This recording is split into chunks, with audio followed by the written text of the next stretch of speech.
안녕하십니까. 서강대학교 경제학부 김경환입니다.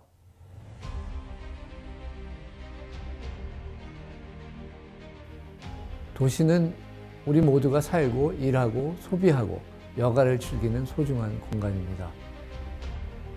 도시를 연구한 학문은 매우 다양합니다. 이 과목은 우리 삶에 직결된 도시 문제에 대해서 경제학적 접근을 시도합니다. 그래서 도시의 본질, 도시 각 부문에서 시장의 작동 원리, 정부의 역할, 이런 이슈들을 이론과 국내외 통계, 그리고 우리나라 도시 문제와 정책 사례 등을 함께 소개합니다. 이런 점에서 이론만을 다루는 다른 과목과 구별이 됩니다.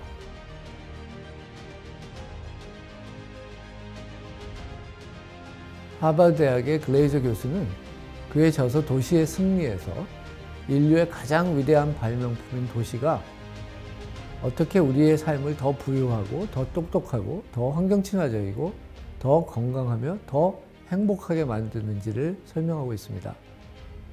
사실 도시는 경제 성장의 원동력이면서 교통 혼잡, 환경 오염, 높은 집값 이런 문제들을 안고 있습니다. 도시를 구성하는 토지, 주택, 교통, 고용, 환경 같은 여러 부문에서는 시장 원리가 작동합니다. 물론 시장이 완벽한 것은 아닙니다.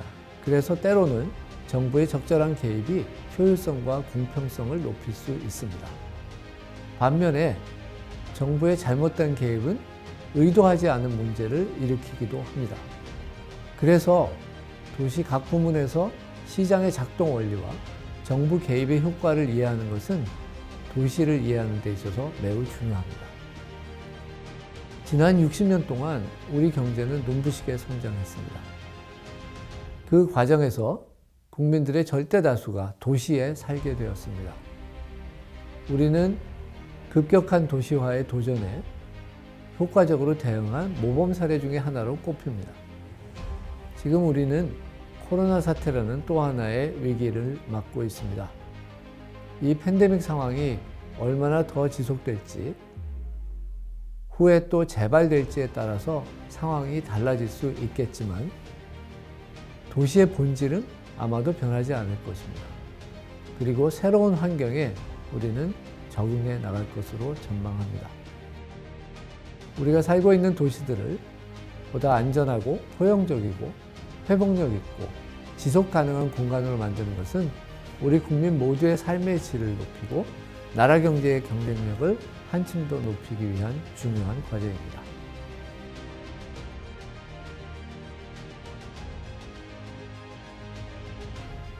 여러분들이 이 과목을 수강하시는 동안에 우리가 일상생활에서 당연한 것으로 받아들여온 도시와 도시인의 삶에 대해서 체계적으로 생각해 보실 기회가 되기를 바랍니다.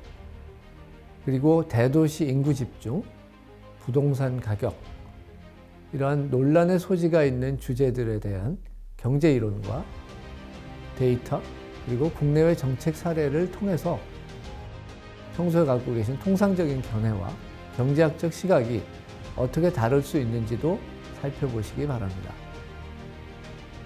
사실 경제학 이론 모형이 때로는 다소 이해하기 어려울 수도 있습니다. 그러나 직관적인 설명을 잘 들으시면 해당 주제에 대한 중요한 논점들을 충분히 이해하실 수 있을 겁니다.